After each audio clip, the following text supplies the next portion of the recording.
हाँ, मानो तो मौज है, वरना समस्या तो हर रोज है। Panic disorder, panic attack. Panic attack में सबसे बड़ा खतरा मरने का ही होता है। और जब इंसान के अंदर से मरने का डर निकलता है तो वो कैसे महसूस करता है, ये आज एक इंसान की कहानी से जानोगे। मेरे साथ चारू जी हैं, जो ऑफलाइन काउंसलिंग लेने के लिए आए और इनको पैनिक अटैक रोग था, और ये अब बिना दवाई ठीक हो चुके हैं। बिना दवाई कैसे ये ठीक हुए मात्र 2 दिन में, ये आप इन्हीं के मुखारविंद से जानोगे। जी, आपको बहुत बहुत बधाई, आप पैनिक अटैक से मुक्त हुए। तो सबसे पहले आप व्यूअर को बताएं कि आपको पैनिक अटैक कैसे महसूस होता था, क्या क्या लगता था। पैनिक अटैक में जी कैसा महसूस होता था? हाँ सर इसमें मतलब मैं कहीं भी मतलब जाया करता ना, मतलब तो मेरे को एक घबराहट सी रह करती इसमें कि भाई मैं मतलब कहीं, पहले शुरू की बता रहा हूँ मैं। हाँ जब शुरू में शुरू हुआ था उस टाइम तो मेरा कहीं भी आना जाना बंद सही हो गया था। हाँ, अवॉइड कर उस टाइम दिया तो था। हाँ, तो मैं उस टाइम यही सोचा करता कहीं बाहर जाऊंगा तो वहीं चक्कर खासा पड़ जाऊंगा मैं तो, हाँ, हार्ट और फिर अटैक हो दोबारा जाएगा और उठूंगा ही मर नहीं। जाऊंगा। हाँ, और उसके बाद मेरे मतलब कई बार मेरे ये पैनिक जब अटैक आया तो मैं शायद कहाँ, एक मतलब कई डॉक्टरों के पास गया हूँ सर, माँ की कसम। अच्छा 2 बार तो हॉस्पिटल में भर्ती हुआ हूँ, ये अच्छा अलवर के अंदर ही, जब शुरू में हुआ। अच्छा फिर उसके बाद मेरे ससुराल वालों ने मेरे को बुलाया, जब मैंने हार्ट वाले के दिखाया। अच्छा तीसरा डॉक्टर वो था अरविंद, आप जानते हो तो, जी दादरी के अंदर। अच्छा अच्छा तो फिर उसके बाद में क्या नाम से भाई, सबकी रिपोर्ट यही बताया करते, सब ईसीजी वगैरह ही होती है। अब तो हाँ मैं हाँ भूल भी गया उनके नाम। हाँ हाँ, ईसीजी वगैरह करवाया करते, वो पता नहीं क्या क्या लगा जो भी है के कोई मशीन सी इधर हाँ उधर हाँ लगा के। हाँ, वो लाइनें सी हाँ आ जाती हाँ थी। हाँ, उसमें वो यही कहते करते भाई हार्ट तो आपका नॉर्मल है। Heart is okay. हाँ, हार्ट इज ओके। तो तब मैं यही समझे करता यार कि मेरे को तो इस टाइम पता भी नहीं था इतना।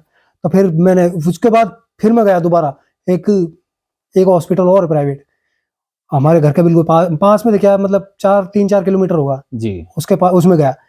तो उसके पास गया तो उससे मैंने यही बोला कि सर मेरे हार्ट में प्रॉब्लम है, मेरी जो दिल की धड़कन है ना वो कम चलती है बिल्कुल। और मतलब मेरे को ऐसा ही लगता है कि अगर ये कम चल रही है तो ये तो कोई ज्यादा टेंशन आ गई तो रुक भी जाएंगी। और मैं मर जाऊंगा। हाँ, मैं तो वहीं मर जाऊंगा फिर। तो भाई उसने मेरा फिर ईसीजी करी। तो उसमें जो वो उसने, डॉक्टर ने तो नहीं करी लेकिन कंपाउंडर ने करी। जी तो उसने रिपोर्ट देख के कि यार नॉर्मल है तेरी रिपोर्ट, तो कुछ भी नहीं है तेरे तो हार्ट में तो। और मैं फिर उसकी तरफ देखता रह गया। मैंने कहा, यार ये क्या बोले जा रहे हैं। मैंने कि ओके ओके नॉर्मल है नॉर्मल है। मैंने कि फिर मेरे प्रॉब्लम क्यों हो रही है भाई? हाँ, मैंने कि बिल्कुल कोई नया प्रॉब्लम तरह, हो रही है। मैंने कि भगवान ने कोई नए तरीका की बीमारी बनाई है जो मेरे को पहले मैं ही बनाया हूँ। जिसके ऊपर पहला एक्सपेरिमेंट हुआ है।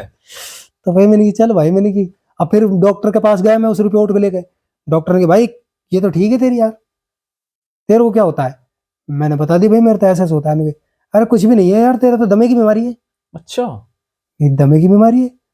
तो उसने मेरे को पंप वंप वो अच्छा, पंप वो हाँ, लेके रोटा दे दिया। हेलर सा हाँ, होता है। वो लिख के दे दी और दवाई बंधवा दी मेरी। अच्छा और फिर मेरा जो क्या नाम से है, मेरा जो मतलब दोस्त के साथ में गया था मैं, तो मेरा दोस्त ने किया यार लेगा कि तुम, और उस टाइम मेरे पास थोड़ा सा क्या बजट कम कम लेके गया था मैं पैसे। जी तो मतलब या तो मैं पंप ले पाता या अच्छा। मैं दवाई ले पाता। एक ही चीज ले एक ही पाता। चीज ले पाता मैं। तो फिर मैंने किया वो, मतलब इसी उलझन में उसने मेरे से एक बार पूछ ली, मेरे दोस्त ने, यार तू क्यों चक्कर में पड़ रहा है यार, छोड़ना पार्टी करेंगे मैं। और मेरे में फिर मेरे मतलब आवाज से जग गई। मैंने यार सारा परेशान तो हो गया हूँ, ये लूंगा वो लूंगा नहीं तो मेरा मतलब प्लान ऐसा बन गया था कि मैं मतलब पंप लेके और उनमें से एक एक दिन की या 2-2 दिन की लेता, जैसे कि अच्छा उसने ज्यादा दिन की दी थी ना, हफ्ते 10 दिन की। तो मैं उसमें से यही सोच रहा था कि दवाई को कटवा के मैं 1 दिन की या 2 दिन की ले लूंगा, ताकि मेरे को पता भी चल जाए जी कि मैं मतलब ये दवाई काम कर रही है। फिर मेरे भी समझ में आई, मैंने कि यार मैंने की साला, मैंने की होएगी जो देखी जाएगी, पी लेना दारू बहन। ठीक है। मैं दारू पी लम, मैंने की जब बहन बीमार हो गया। और भाई दवाई पी गया तो मेरा सांस भरना बंद हो गया। उसके बाद कभी जिंदगी में दमा नहीं हुआ मेरा। मैंने कहा ये एक तो बहन बोतल में दारू इलाज ठीक हो है। मैंने की गया। बहन, मैंने की मतलब मैंने इतना रुपए की वहां बहन ईसीजी करवा ली। अच्छा, इस चक्कर में कितने पैसे लग गए होंगे सारे डॉक्टरों को मिला करके? और ऐसे तो बहुत ज्यादा लग गए सर, कितने बजट चला गया होगा? क्या बताऊं सर मैं, क्या बताऊं, मेरा तो बहुत ज्यादा नुकसान हुआ है सर, क्योंकि अगर मैं काम का भी मिलाऊं ना तो मेरा काम को मिला के तो मेरा बहुत ज्यादा गया, और लाखों मेरा में है ना, चला गया। हकीकत बताऊं ना तो मेरे मतलब बहुत ज्यादा मेरे साथ में परेशानी हुई इस चीज के लिए। तो जी। मैं काम का तो बहुत ज्यादा नुकसान हुआ ही हुआ था उस टाइम, हाँ। और पैसे का भी बहुत ज्यादा हो गया। और मेरा वैसे भी प्रॉब्लम मेरी क्या है, घरवाली का मतलब जो एक डिलीवरी थी उस टाइम, वो मतलब लड़की हुई थी इस टाइम, लेकिन वो खत्म हो गई। ओ। लेकिन वो इसी चक्कर में हो गई कि मैं बीमार था, क्योंकि मैं केयर नहीं कर पाया। केयर भी नहीं कर पाया, और मेरी घरवाली मर जाती इस टाइम, क्योंकि मेरी घरवाली के इतना ब्लड गया उस टाइम, ब्लड के कतले सर। और इतना मतलब, हालांकि भाई थोड़ा सा परमात्मा की कृपा से अपने घर में रोटी वोटी ठीक थी, तो उस टाइम मतलब ये खाई पिए करती सही, तो खून काफी था इसमें, काफी बन गया, क्योंकि डिलीवरी के टाइम पे सब खाने को देते ही है वैसे भी। हाँ। तो काफी खून बन गया। तो अब वो जो, क्योंकि मेरा जो उससे जो लड़का था ना, छोटा वाला, सबसे छोटा जो मेरा लड़का है, उसके बाद ही वो लड़का तो 3 महीने का हुआ, उसके बाद ही वो तुरंत ही लग गई थी लड़की। और वो लगी थी मेरी, सच बता रहा हूँ, इस बीमारी की वजह से। क्यों? क्योंकि मेरे मैं अगर दिमाग से ठीक होता तो मैं ऐसा होने नहीं देता, क्योंकि मेरे साथ ऐसा कभी पहले भी नहीं हुआ, क्योंकि मैं 4 बच्चों का बाप हूँ सर। मैंने बहुत हिसाब से चलता हूँ मैं, सही बात है, कभी नहीं होने देता ऐसा। लेकिन मैं मतलब इस बीमारी के कारण मैं अपनी बुद्धि मतलब, हाँ, क्या बताऊं, प्रयोग नहीं कर पाए। तो वो हो गया। और फिर मतलब, और जब वो मतलब मेरे को किसी चीज की कोई वो नहीं रही थी होश, तो वो चीज वो मतलब पेट में होता गया, लेकिन वो प्रॉब्लम बढ़ती गई उसके, क्योंकि वो जब टाइम से पहले लग गया था वो। हाँ भाई टाइम अगर डॉक्टर भी बताता है कि कम से कम 3 साल का हाँ, गैप होना चाहिए, लेकिन वो साल भर का भी नहीं था। हाँ। मेरा लड़का 3 महीने का था, और वो उस टाइम दूसरा वाला का उसका पेट गर्म में लग गया, पहली डिलीवरी मतलब पहली डेट में उसके लग गया था बच्चा, क्योंकि उस टाइम में वास्तव में बीमार था। तो मैंने किसी चीज को मतलब ध्यान नहीं दिया, तो वो बच्चा लग गया। और लग गया तो फिर उसके बाद में वो बच्चा तो शायद होना ही था खराब, क्योंकि वो टाइम से पहले ही लग गया था। तो उसका, मेरी मतलब घरवाली क्या है, ज्यादा बर्फ खाया करती, अच्छा, मतलब फ्रीज में से निकाल के। तो मेरे को तो, मैं तो दिमाग का तो कीड़ा था ही, मैं समझ गया यार इसके साथ में कुछ ना कुछ प्रॉब्लम है। मैंने कहा ऐसे इसने पहले कभी डिलीवरी में नहीं किया। तो फिर हाँ, मतलब हम इनके, मेरे ससुराल में कोई भेंट वगैरह थे इनके, अच्छा, तो वहां पे गए हम, कार करके अपने घर की, और हम चले गए। और वहां पे क्या है, इसने वो करवाई थी सोनोग्राफी। अच्छा, तो उसने डॉक्टर, क्योंकि उस टाइम इसका डिलीवरी टाइम ही था, मतलब टाइम तो नहीं था, 8वां महीना ही था, 8वां या मतलब थोड़ा बहुत ऐसा ही था, 8वें से तो ऊपर ही था, मतलब ऐसा था जी। तो उस टाइम वो डॉक्टर ने बताया कि भाई, हाँ उस डॉक्टर ने जिसने बताया ना, तो उसने क्लियर बता दिया इसको, मैं तो अंदर गया नहीं खैर, इसलिए मेरे को बार बार आके बताया। इसने बताया कि भाई डॉक्टर ऐसा से कह रहा है जिसने सोनोग्राफी करी, कि अब की बार आपको है ना बहुत दिक्कत आने वाली है, और आपकी जान को खतरा है। हाँ। क्यों है? क्योंकि जो बच्चे की ओर नाड़ है ना, वो मुंह के ऊपर है, और वो बच्चा मतलब कुछ ज्यादा ही नीचे, मतलब पता नहीं क्या क्या बताया भी उसने। उनकी टर्मिनोलॉजी। तो उनके अब की बार तो आपको ये समझ लो, आप सफर तो करना ही नहीं चाहिए आपको। और फिर जब हम वहां से आए, उसी दिन वापस हो गए थे हम वहां से, तो कार में आते हुए, तो कार में तो हमारे साथ कुछ भी नहीं हुआ, लेकिन जब हम रात को घर पे सोए, तो जब मेरी घरवाली सुबह 5 बजे उठी, तो ये ब्लीडिंग होती हुई गई बाथरूम करने के लिए। तो इसने मेरे को उसी टाइम बताया, सुबह 5 बजे उठा दिया इसने मेरे को, कि मेरा तो ब्लीडिंग आ रही है, मेरा तो मतलब हो रहा है। तो ये यार, कि मैं भी घबरा गया यार, मैं ये कैसे हो गया।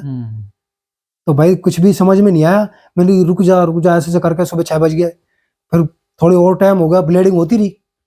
तो भाई मतलब इसको हम हॉस्पिटल लेके गए, 6 बजे पता नहीं 7 बजे हम चले गए, क्योंकि टाइम तो लग ही जाता है सर, कोई भी काम करे तो भाई वहां जाके डॉक्टरों के इसको एक हमने भर्ती करा दिया। भर्ती कराया तो फिर वहां इसको मतलब इसका जो भी ट्रीटमेंट था उस, और सर वो मतलब जो हॉस्पिटल के अंदर जो वो होते हैं ना, वो टाइप पैड बोलते हैं उनको, वो पैड और रुई कैसे होते हैं मोटे मोटे, वो भी गच हो गया करते बिल्कुल भर के कतलों के साथ साथ, मतलब पूरा मतलब ऐसा हो गया था। और उनके से हमको, उन्होंने तो इसको मतलब मारने का सही काम कर दिया था, उनके पास में इलाज भी नहीं था। फिर दूसरी हॉस्पिटल में लेके गए, वहां भी एक हॉस्पिटल में ले गए उन्होंने, तो मेरी घरवाले के सामने कह दी डॉक्टर ने, देखते घबरा गई डॉक्टर ने, अरे भाई ये तो मरेगी, ये इसको नहीं बचा सकते हम, ले जाओ इसको तो कहीं, ऐसे कह दिया डॉक्टर ने, लेडीज डॉक्टर ने। मतलब उसको भी इतनी समझ नहीं थी कि मैं पेशेंट के मुंह पे ऐसी बात कर रही हूँ। हाँ, तो भाई वो उसको फिर भाई कहीं और लेके गए दूसरी में, फिर वहां उसका मतलब ट्रीटमेंट तो कहाँ होना था, लेकिन 8-10 दिन तक उनने थोड़ा नॉर्मल रखा इसको, फिर उसके बाद में इसका ऑपरेशन किया, बच्चे को निकाला, वो 2 दिन वो बच्चा दूसरे हॉस्पिटल में भर्ती रहा। हाँ, आईसीयू में। हाँ। चाय पियोगे?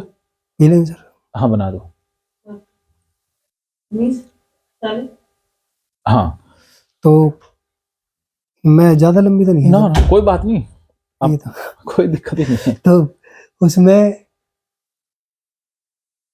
हाँ, फिर मतलब उनका कुछ दिन बाद ऑपरेशन हुआ, मतलब 8 दिन तक तो वो सही थी, उन्होंने डिस्चार्ज करके घर पे भेज दिया। भाई ये हमको ऐसा लगने लग गया था, लेकिन उन्होंने इनको कुछ ऐसा इलाज बताया था कि भाई आपको जो मतलब खाट है ना, उनके नीचे 2 या 3 मतलब ये जो 2-3 ईंट लगा के रखनी है, मतलब नीचे का हिस्सा ऊपर रखना है ताकि ब्लीडिंग नहीं हो। तो क्या नाम से भाई ऐसा लगने लग गया हमको कि यार ठीक हो जाएगी, दवाई वाई भी दे रहे थे, खून भी चढ़ाया था उन्होंने। अब 8 दिन बाद मेरी और इसकी थोड़ी तू में से ही होगी किसी बात पे, तो मैं ऐसा है वैसा है, भाई मेरे को नहीं पता था फिर से ये प्रॉब्लम हो जाएगी। अब इसका तो एकदम बुखार सा हो गया और फिर से वही काम शुरू, ब्लीडिंग वाला। फिर भाई ले गए हम हॉस्पिटल, तो अब उन्होंने तो नहीं कि भाई अब तो ऑपरेशन ही होएगा इसका, ऑपरेशन करा। अब मेरे पास में एक तो वास्तव में पैसा भी नहीं था, कुछ पैसा मैंने मतलब उधार लिया, कुछ मतलब ससुराल वालों से भी लिया, कुछ ऐसे वैसे करके मतलब भाई इसका इलाज करवाया। और दूसरी बात मतलब मैं वैसे भी परेशान था अपनी बीमारी से और इधर से भी परेशान था। अब मैं उस टाइम भी बहुत ज्यादा परेशान हुआ सर, तो मतलब इतना ज्यादा मैं इसी बीमारी के साथ ही वजह से परेशान हुआ हूं मैं। मतलब आपको अगर ये ओसीडी की बीमारी होगी ना, तो ये एक ही अकेली नहीं होगी, आपका जीवन पूरा तहस नहस करके जाएगी, पूरा बर्बाद कर देगी। हाँ, क्योंकि अगर ये ओसीडी नहीं होती ना तो मेरे जीवन में खुड़का भी नहीं होता सर किसी भी चीज का। ये तो है।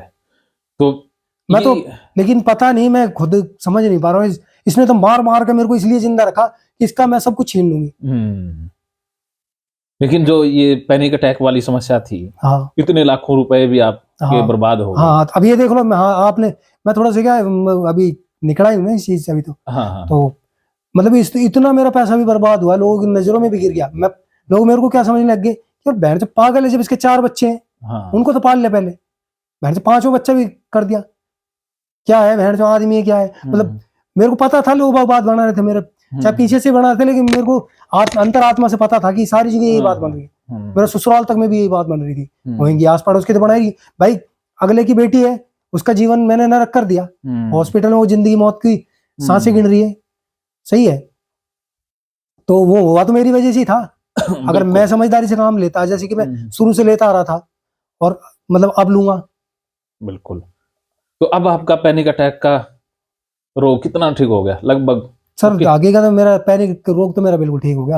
अब तो जो आपने मेरे को जो बताई है ना, हल्की सी जो प्रैक्टिस बताई है आपने मेरे को, हाँ, उसका मेरे को समझ में आ चुकी है, वो मेरे को मतलब बस कैसे कर, वो तो आपने बताई है। हाँ, अब मरने से नहीं डर लगता। नहीं, तो वो मतलब इतनी आपने आसान से प्रैक्टिस बताई है कि उसमें मतलब ये जो मतलब लोग डोल रहे हैं ना मेरी जिस तरह जो, हाँ, वो बिना ही मतलब के दुखी पा रहे हैं, बस ऐसे ही दुखी जी रहे हैं। वो इतनी साधारण चीज है जिनको आपने बताया है और इतने प्यार से समझाया आपने, तो वो आप मतलब हर इंसान आसानी से सीख जाए उसको। बिल्कुल। तो आप उनको क्या कहना चाहोगे जिनको पैनिक अटैक की समस्या है, जो मरने से डरते हैं या जिनके मन में ये मरने वाला विचार बहुत घर कर गया है, उनके लिए आपका उनके लिए मैं ये कहूंगा कि आप है ना, मरने का तो देखो ऐसा है, जितना मतलब अपन ज्यादा अपने खून को सुखाते चले जाएंगे ना इस चीज में, क्योंकि इसमें खून ही सूखेगा आपका अंदर का, क्योंकि जितना ओवर थिंकिंग करेंगे अपन, आपका चेहरा भी पीला पड़ता जाएगा, आप मायूस से रहने लग जाओगे, डरे डरे से रहने लग जाओगे। तो इसमें आपका नुकसान तो होगा ही, खैर मानसिक तौर पे भी और शारीरिक तौर पे भी आप खत्म होने, मतलब धीरे धीरे आप खत्म ही हो गया, ये बात तो सच है। लेकिन ये मतलब जो पैनिक अटैक वाली बीमारी है ना, एकदम से नहीं होती है, मतलब ये आपको एकदम से नहीं मारेगी, ये पता नहीं आपको मारेगी भी कि नहीं मारेगी, या शायद हो सकता है पूरी जिंदगी ऐसे निकाल दो। हाँ, ऐसे डर डर में निकाल दो। हाँ, ये भी हो सकता है आप नहीं मरो ही नहीं, और ये भी हो सकता है कि आप जल्दी भी मर जाओ। मेरे को तो पता नहीं खैर इस चीज के बारे में, लेकिन मैं तो मेरा तो 4.5 में मेरा तो इलाज करवा लिया होगा, मेरे को तब कोई दिक्कत है नहीं। लेकिन अब मैं तो मेरा ही बताऊंगा, क्योंकि मैं डॉक्टर तो हूं नहीं भाई, मैं कैसे बता दूंगा दूसरों के साथ में कैसे कैसी प्रॉब्लम हो रही है, या जी। कितने साल से, कितने दिन से, वो जी। कितने दिन में उनके साथ में क्या इम्पैक्ट पड़ने वाला है, मेरे को नहीं पता उस चीज का। लेकिन मैं तो ये बताऊंगा कि आपके साथ में, मेरे को ये नहीं पता कितने दिन तक आप इस दुख को झेलने वाले हो, लेकिन ये जरूर पता है कि इस रोग को आप वास्तव में ना आसानी से खत्म करवा सकते हो। क्योंकि जो भी आपके मतलब आपको ठीक लगता है ना, वास्तव में आपको वहां जाना चाहिए। और अगर मेरे जैसा की राय मानोगे तो मैं तो सर का ही नाम लूंगा, और रियल में आपको जो ठीक लगे कि भाई मेरा वहां इलाज हो सकता है, तो आप वहां जाके देख सकते हो। और बाकी मतलब ये है कि सर ऐसे मतलब कोई आपको दवाई भी नहीं खिलाएंगे जी। कुछ। मैं तो दवाई खाने के मूड में नहीं हूँ, मैं तो दवाई खाता ही नहीं हूँ कभी, मैं तो बीमारियों की दवाई नहीं खाता कभी, जी। क्योंकि मेरा तो प्रॉब्लम ही ऐसी थी जो सर ने एक दिन में ठीक कर दी। तो मेरी तो प्रॉब्लम ही ऐसी थी, मैं तो दवाई खाने, मैंने तो ये पहले ही पूछ ली थी सर से फोन पे कि भाई सर आप दवाई वही तो नहीं दोगे मेरे को, पूछा था ना सर। हाँ, पूछा था। हाँ। कि मैं इसी मूड में था कि कहीं दवाई वही दी तो मैं तो वही बैठ जाऊंगा फिर। मैंने कि वो मानसिक तो पता नहीं ठीक होगा कि नहीं, मैं बैठ जाऊंगा सही बात है। तो लेकिन वो सर ने मेरी वो बिना दवाई की सारी चीज ठीक कर दी मेरी, एक दिन 2 दिन जो भी आप मानना चाहो। तो मेरी मतलब मैं परसों आया था शाम को, परसों तो मेरा कोई ट्रीटमेंट हुआ नहीं, कल मेरा सुबह हुआ था, और आज इनकी एक क्लास आधे घंटे की थी बस, वो थी, उसमें भी इन्होंने मेरे को साधारण तरीके से चीज बताई, भाई आपको ये करना है बस, बिल्कुल। आपकी इस तरीके से। और ये इनका जो मतलब इनके समझाने के बाद में एक जादू का असर सा काम करता है, जो मैंने महसूस किया है। एकदम आपके पास में आपको सब कुछ, आपकी नेगेटिविटी है या जो भी बीमारी है ना आपकी, वास्तव में दूर भाग जाएगी खुद ही। अब ये पता नहीं कैसे होता है कैसे नहीं होता है, ये तो पता नहीं मेरे को, लेकिन इनका जो मतलब जो काम करने का तरीका है वो बिल्कुल ही नॉर्मल सा ही है बिल्कुल। आपको तो लगेगा ही नहीं कि इलाज हो रहा है, हकीकत बात तो यही कि आपको लगेगा ही नहीं कि इलाज हो रहा है, लेकिन इलाज तो साधारण से तरीके में हो रहा है बिल्कुल। बिल्कुल सही बात है। इलाज और बिल्कुल बिल्कुल सहज हो जाता नॉर्मल है। इलाज में भी आपको इतना तगड़ा इम्पैक्ट आएगा, आप है ना मतलब किसी भी डॉक्टर के पास हुआ हो चाहे रियल में, और लाखों रुपए बर्बाद करने के बाद भी अगर आप यहाँ होगे ना, तो वास्तव में आपका चुटकियों में इलाज हो जाएगा। आप रियल में मतलब मैंने तो ये चीज महसूस करी, और मैं तो खूब लूट पिट के भी आया हूँ, ऐसी बात नहीं। जी। और दिमाग का डॉक्टर तो हर चीज का नॉलेज रखता है, लेकिन उनको मैंने खूब उनसे खोद खोद के पूछी। मैंने तो एक डॉक्टर से यहाँ तक कह दी कि अच्छा। सर मेरे साथ में कुछ ऐसी प्रॉब्लम है, मैं शारीरिक से मतलब शारीरिक रूप से मैं दवाई नहीं खा सकता, हाँ। और है ना सर मैं पैसे में भी सक्षम नहीं हूँ, हाँ। और मैं है ना सर मैं दवाई नहीं खा सकता, मेरे को कुछ ऐसा बता दो आप, या तो मेरा ट्रीटमेंट जल्दी कर दो, हाँ। और या फिर मेरे को कोई ऐसी चीज बता दो तो मेरा मतलब ये जो मतलब दिमाग इधर उधर भागता रहता है, तो मेरे को मैं स्टेबल रहूं, और मेरे को मैं मतलब ठीक हो जाऊं बस। तो उसने मेरे से ये बात बोली, चश्मा ठीक करते हो, बोला अरे यार भाई चारू भाई एक बात बताऊं, पैसा क्या है यार, पैसा कुछ भी नहीं होता है, पैसे पैसे का कोई मतलब नहीं है। हाँ। अब मैं उसकी शक्ल की तरफ देखता रह गया, अरे मैंने कहा, यार मेरी इस टाइम कंडीशन नहीं है, मेरी भाई मेरी इस टाइम कंडीशन वास्तव में सर मैं बहुत ही ज्यादा परेशान था। बिल्कुल। तो मैंने कहा यार, मैंने कि कैसे बोल रहा है, पैसे की भी बात नहीं, अगर चलो ना मानो तो मैं दवाई भी नहीं खा सकता था, क्योंकि मेरे वास्तव में बहुत ज्यादा मतलब उठापटक हुए करती उस टाइम। मैं तो मतलब ये समझ लो आप, मेरी घरवाली है ना, अगर मैं उसको बताऊं ना, आप उससे पूछ के देख लो, मैं ना इतना खतरनाक बीमारियों से निकल निकल के भागा हूं, और मैं मतलब यहाँ तक सर के पास आया हूँ, ये समझ लो। मेरा तो मौत तो पता नहीं कब की होगी होती, मगर ये कुछ मेरे मतलब जो गुरु जिनको मैंने धारण किया है ना, कुछ उनका भी मेरे पर शुरू से आशीर्वाद रहा है, और ये इस वजह से शायद मैं नहीं मर पाया था। और फिर लेकिन इलाज मेरा नहीं हुआ उस टाइम भी, ये बात पक्की है, क्योंकि मेरा शायद भगवान ने इलाज इनके हाथों से लिखवाया था। हाँ। इलाज तो मेरा इनसे ही हुआ है, ये बात भी पक्की है। तो क्योंकि मतलब कोई भी गुरु हो कोई भी हो, आप ये कोई जरूरी नहीं है आप किसी भगवान की पूजा करते हो तो आप डॉक्टर से मतलब दवाई भी ले सकते हो, आप इलाज जाके करा सकते हो। डॉक्टर तो डॉक्टर ही होता है, चाहे वो किसी भी चीज से इलाज करे, सही कहा आपने।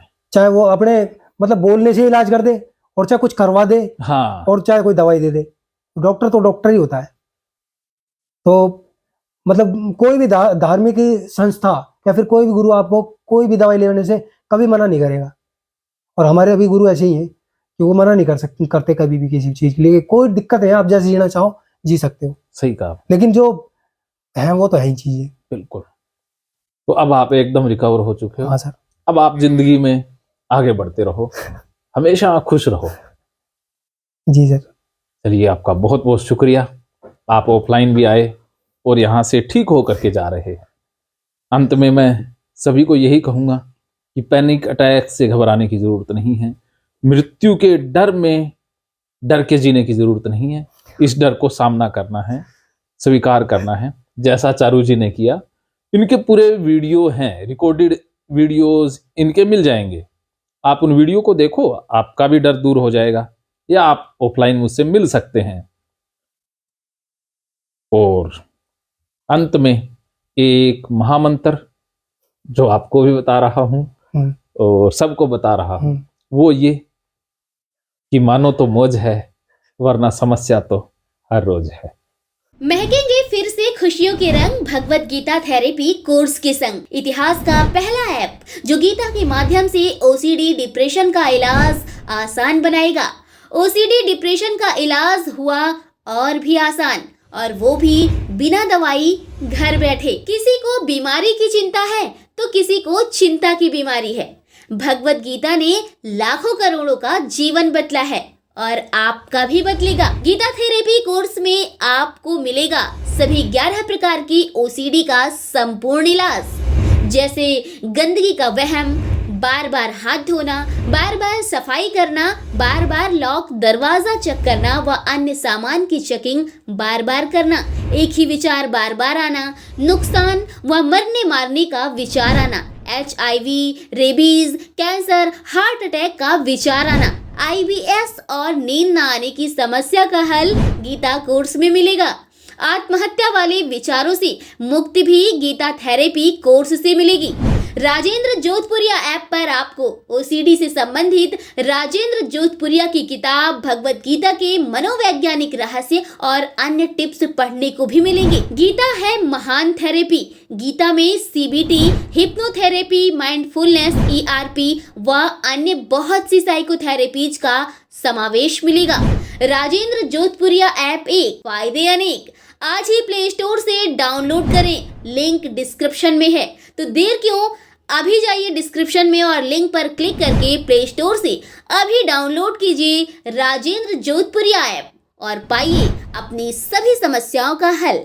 मानो तो मौज है वरना समस्या तो हर रोज है।